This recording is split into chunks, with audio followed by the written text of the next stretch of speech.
नमस्कार दर्शकों, YouTube के मेरे चैनल में आप सबका स्वागत है। आज हम बात करेंगे कि तुला राशि के जातकों के लिए मार्गी शनि व गुरु का क्या फल होगा। देव गुरु बृहस्पति व शनि महाराज मई 2020 में वक्री हो गए थे और अभी सितंबर 2020 में देव गुरु बृहस्पति और शनि महाराज मार्गी होने वाले हैं। तो उनके मार्गी होने का प्रभाव तुला राशि के जातकों पर क्या पड़ेगा, इस वीडियो में हम इस बात का विचार करेंगे।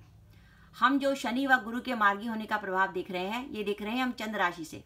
जैसे देखिए आपके सम्मुख है तुला राशि की कुंडली है कि जहाँ पर चंद्रमा लिखा है वहाँ पर 7 नंबर का अंक लिखा हुआ है। इसी प्रकार अगर आपकी जन्म कुंडली में भी जहाँ चंद्रमा लिखा है, अगर वहाँ 7 नंबर का अंक लिखा हुआ है तो आपकी जो है वो तुला राशि बनती है और आप ये वीडियो देख सकते हैं। जब हम मार्गी शनि व गुरु का फल देखना चाहते हैं तो सबसे पहले हम स्टार्ट करें कि उस स्थिति से जब देव गुरु बृहस्पति और शनि महाराज वक्री हुए थे। तो हमारी शुरुआत होती है 24 जनवरी 2020 से। 24 जनवरी 2020 को शनि महाराज ने मकर राशि में प्रवेश किया और शनि महाराज तुला राशि के चौथे भाव में आ गए। जैसा कि आप जानते हैं कि चंद्रमा से जब भी शनि चौथा या 8वां होता है तो उसे कहते हैं शनि की ढैया का प्रभाव। तो शनि महाराज क्योंकि चंद्रमा से चौथे हो गए थे, चौथे स्थान पर आ गए थे चंद्रमा से 1, 2, 3, 4, इसलिए तुला राशि के जातकों की शनि की चौथे घर की ढैया शुरू हो गई 24 जनवरी 2020 से। जिस समय शनि महाराज मकर राशि में आए उस समय देवगुरु बृहस्पति गुरु जो है धनु राशि में चल रहे थे आपके तीसरे भाव में। मई का समय ऐसा था जब शनि और गुरु दोनों वक्री हुए। जब शनि व गुरु दोनों वक्री हुए उस समय दोनों ही मकर राशि में विद्यमान थे। देवगुरु बृहस्पति भी विद्यमान थे मकर राशि में। देवगुरु बृहस्पति 29 मार्च से लेकर 29 जून तक मकर राशि में रहे और 29 मार्च से लेकर 29 जून तक तुला राशि के जातकों के चतुर्थ भाव में गुरु व शनि की युति रही। 29 जून के बाद देवगुरु बृहस्पति अपनी वक्री अवस्था में ही वापस लौट गए धनु राशि में और आपके तीसरे भाव में आ गए। अब ये स्थिति बन रही है कि शनि महाराज जो हैं वो तो 29 सितंबर को मार्गी होने जा रहे हैं और देवगुरु बृहस्पति 12 सितंबर को मार्गी हो जाएंगे। तो अब हम देखते हैं कि इनके मार्गी होने का क्या फल मिलेगा और ये जब वक्री थे तो हमें क्या इफेक्ट दे रहे थे। तो हम सबसे पहले शुरुआत करें शनि महाराज की। शनि महाराज के लिए मैंने लिखा है कि ये फल देते हैं तीसरे, छठे या 11वें भाव का। यानी शनि महाराज अगर आपकी चंद्र कुंडली में तीसरे भाव में बैठे हैं, छठे भाव में बैठे हैं या 11वें भाव में बैठे हैं तो ये आपको बहुत बढ़िया फल देंगे। और आप देख रहे हैं कि शनि महाराज आपके चौथे भाव में बैठे हैं और ढैया का फल दे रहे हैं। ये शुरुआत हुई थी 24 जनवरी 2020 से। तो 24 जनवरी 2020 से आपकी शनि की ढैया चल रही है। अब क्या हुआ, मई में शनि वक्री हुए। शनि जब वक्री हुए तो शनि वक्री हुए मकर राशि में और मकर राशि में शनि के वक्री होने का प्रभाव क्या हुआ कि शनि अपनी पिछली राशि से भी इफेक्ट देने लगे। अब शनि का जब पिछली राशि से इफेक्ट आ रहा था तो पिछली राशि की आती है तीसरे भाव में। अब तीसरे भाव का शनि बढ़िया फल देते हैं। मैंने कहा था 3, 6, 11 का शनि बढ़िया फल देते हैं। तो ये जो तुला राशि के जातकों की ढैया तो थी, लेकिन क्योंकि शनि वक्री हो गए थे और तीसरे भाव से फल दे रहे थे तो शनि का फल पॉजिटिव हो गया था। तो उनको शनि के शुभ फल मिलने लगे थे। जैसे काम बनने लगे थे, काम में तेजी आ गई थी, जो मेहनत कर रहे थे उसका रिवार्ड मिल रहा था। कईयों ने जॉब वगैरह चेंज करी इस तरीके से, जैसे कईयों ने कहीं कोई जॉब मिल गई, किसी का प्रतियोगिता में सिलेक्शन हो गया। तो इस तरीके से कई तरह की पॉजिटिविटी निकल के आ रही थी क्योंकि शनि तीसरे भाव से इफेक्ट दे रहे थे। वो शनि तीसरे भाव का इफेक्ट पॉजिटिव देते हैं। लेकिन अब क्या होगा कि 29 सितंबर को शनि जो है मार्गी हो जाएंगे।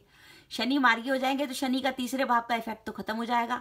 अब शनि सिर्फ चौथे भाव का इफेक्ट देंगे और चौथे भाव के इफेक्ट के रूप में तुला राशि के जातकों के लिए शनि की ढैया चल रही है। तो शनि महाराज का मार्गी होना तुला राशि के जातकों के लिए तो शुभ नहीं है, क्योंकि पहले उनको तीसरे भाव से शनि की शुभता मिल रही थी, उनके काम तेजी से बन रहे थे, लेकिन अब क्या है, उन्हें शनि की ढैया का प्रभाव ही मिलेगा। अब हम देखते हैं कि देवगुरु बृहस्पति की क्या पोजीशन है। देवगुरु बृहस्पति जो है 2, 5, 7, 9 और 11 का अच्छा फल देते हैं। और आप देख रहे हैं कि इसमें देवगुरु बृहस्पति जो है तीसरे भाव में बैठे हैं। तीसरे भाव का जो गुरु होता है वो आपके संग आपके व्यापार में और आपके रोजगार में और आपके जॉब वगैरह में किसी ना किसी तरह की परेशानी देता है। तीसरे भाव में गुरु जो है शुभ नहीं होता, उसके कारण काम में किसी ना किसी प्रकार की बाधा आती है। अब 29 मार्च से लेकर 29 जून के बीच में गुरु ने धनु राशि को छोड़ा और वो मकर में आ गए चौथे भाव में। गुरु जब मकर में चौथे भाव में रहे तो गुरु मकर में भी शुभ नहीं थे, क्योंकि गुरु की कनेक्टिविटी आपके अष्टम से हो रही थी। मकर के गुरु 1, 2, 3, 4, 5 अष्टम भाव होता है बाधाओं का। तो आपको 29 मार्च से लेकर 29 जून के बीच में काम में काफी बाधाएं होगी। ऐसा लग रहा हो सारे काम रुक गए, प्रयास कर रहे होंगे पर रिजल्ट कोई नहीं आ रहे होंगे। अब 29 जून के बाद देवगुरु बृहस्पति दोबारा जो है उसमें चले गए अपनी धनु राशि में और आपके तीसरे भाव में आ गए। तो ये देवगुरु बृहस्पति जब मकर में वक्री थे तब भी इतने नेगेटिव थे, ज़्यादा नेगेटिव नहीं थे, क्योंकि मकर में वक्री होने से ये आपको चौथे भाव का भी फल दे रहे थे, तीसरे भाव का फल दे रहे थे, दोनों ही भाव नेगेटिव थे। उसके बाद गुरु जो है धनु राशि में चले गए, वक्री अवस्था में गए। वक्री अवस्था में जब गुरु धनु राशि में वक्री हुए, 29 जून के बाद जब गुरु धनु राशि में वक्री हुए तो वो आपके लिए शुभ हो गए। उसका रीजन क्या हुआ कि धनु राशि में वक्री होने से वो दूसरे भाव का फल देने लगे। और मैंने आपको बता रखा है कि गुरु 2, 5, 7, 9 और 11 का अच्छा फल देते हैं। तो इसलिए 29 जून से जो वक्री होने का, धनु राशि में वक्री होने का जो प्रभाव था वो आपके लिए पॉजिटिव था, जो अभी 12 सितंबर तक आपके पास पॉजिटिव ही रहेगा। यानी गुरु सेकंड हाउस में आपके काफ़ी काम बना रहे थे, आपके कामों में बाधाएं खत्म हो गई थी, काम आपके तेजी से चलने लगे थे, जॉब में सेटिस्फेक्शन मिलने लगा था।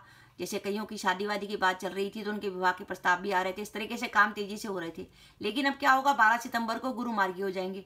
गुरु जब फिर मार्गी हो जाएंगे तो गुरु का दूसरे भाव का फल खत्म हो जाएगा। अब गुरु खाली तीसरे भाव का फल देंगे 12 सितंबर से, और तीसरे भाव के गुरु ज़्यादा फलदायी नहीं है, जो काम के लिए थोड़ी सी बाधा बनाते हैं। इनकी सिर्फ दृष्टियां शुभ हैं। दृष्टि कैसे शुभ है कि 1, 2, 3, 4, 5 7वें भाव पर दृष्टि, भाग्य भाव पर दृष्टि, और 1, 2, 3, 4, 5, 6, 7, 8, 9 इनकी 11वें भाव पर दृष्टि, इनकी खाली दृष्टियां शुभ है। लेकिन काम में आपको लगेगा कि जैसे काम में हम जो कर रहे हैं, काम पहले भी कर रहे थे तो रिजल्ट आ रहे थे, लेकिन 12 सितंबर के बाद आपको लगेगा कि जो काम कर रहे हैं उसके रिजल्ट नहीं आ रहे। इसलिए मैंने लिखा कि तुला राशि के गुरु तीसरे भाव में धनु राशि से गोचर कर रहे थे, जो कि नौकरी व व्यापार के लिए अधिक शुभ स्थिति नहीं है। वक्री होने से गुरु वृश्चिक राशि से प्रभाव देने लगे, जो कि दूसरा भाव होने का अंश हुआ है। अब गुरु के मार्गी होने से गुरु का एक शुभ प्रभाव खत्म हो जाएगा। तो इसके लिए मेरा मानना है कि जो तुला राशि के जातक हैं उनके लिए जो शनि व देव गुरु बृहस्पति मार्गी हो रहे हैं उसका प्रभाव अशुभ रहेगा, क्योंकि पहले शनि के वक्री होने से आपको दूसरे भाव का फल मिल रहा था, वो भी पॉजिटिव था, और गुरु के वक्री होने से भी, शनि के वक्री होने से आपको तीसरे भाव का फल मिल रहा था जो पॉजिटिव था, और गुरु के वक्री होने से आपको दूसरे भाव का फल मिल रहा था वो भी पॉजिटिव था। वो पॉजिटिविटी अब आपकी खत्म हो जाएगी। पर मैं चाहूंगी कि तुला राशि के जातक शनि की ढैया के रूप में कुछ ना कुछ उपाय करें।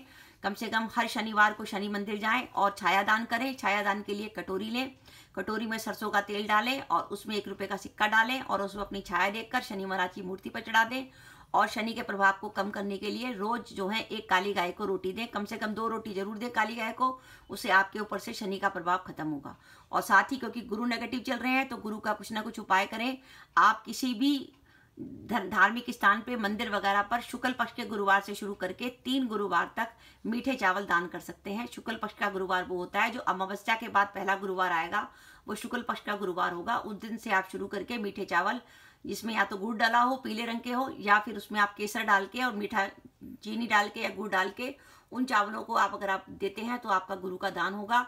और आपके घर से रोटी जरूर निकलनी चाहिए, और रोटी आपको काले रंग की गाय से वो रोटी जरूर निकलनी चाहिए, तो आपके लिए काफ़ी पॉजिटिव रहेगा। वैसे तुला राशि के लिए शनि इतने नेगेटिव नहीं होते, क्योंकि तुला राशि एक ऐसी राशि है जिसमें शनि योग कारक होते हैं। शनि जो है चौथे भाव के भी स्वामी होते हैं, पंचमेश के भी स्वामी होते हैं, क्योंकि तुला लगन ही ऐसा लगन है जिसमें शनि सब सर्वाधिक योगकारी होते हैं। पर तब भी ढैया का प्रभाव होने से आपको कामों में कुछ ना कुछ बाधा महसूस होगी, क्योंकि काम में बाधा होने के साथ साथ आपको कई बार डिप्रेशन वगैरह की भी संभावना बन जाती है। तो दर्शकों, ये था मेरा वीडियो कि मार्गी शनि व गुरु का फल तुला राशि के जातकों के लिए क्या होगा, वो अशुभ होगा। 12 सितंबर से गुरु मार्गी हो रहे हैं और 29 सितंबर से शनि मार्गी हो रहे हैं, तो शनि की नेगेटिविटी कम हो गई, क्योंकि वक्री होने से शनि तीसरे भाव का फल देकर शुभ रहे थे, वो शनि की शुभता खत्म हो जाएगी। शनि अब केवल ढैया का प्रभाव देंगे, और गुरु जो कि दूसरे भाव का शुभ फल दे रहे थे वक्री होने से, वो शुभता भी गुरु की खत्म हो जाएगी। तो दर्शकों, आपको मेरा वीडियो कैसा लगा प्लीज़ कमेंट बॉक्स में कमेंट करके बताइएगा। आपके कमेंट्स का मुझे इंतजार रहता है।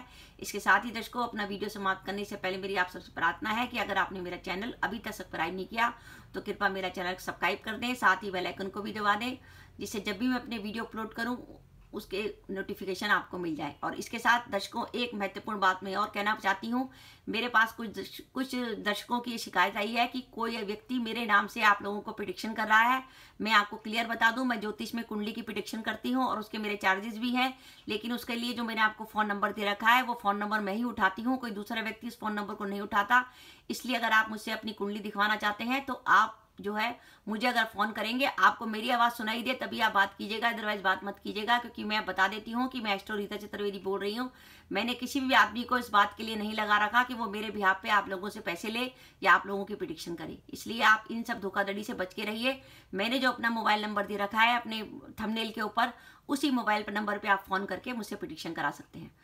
नमस्कार दर्शकों, जय माता दी।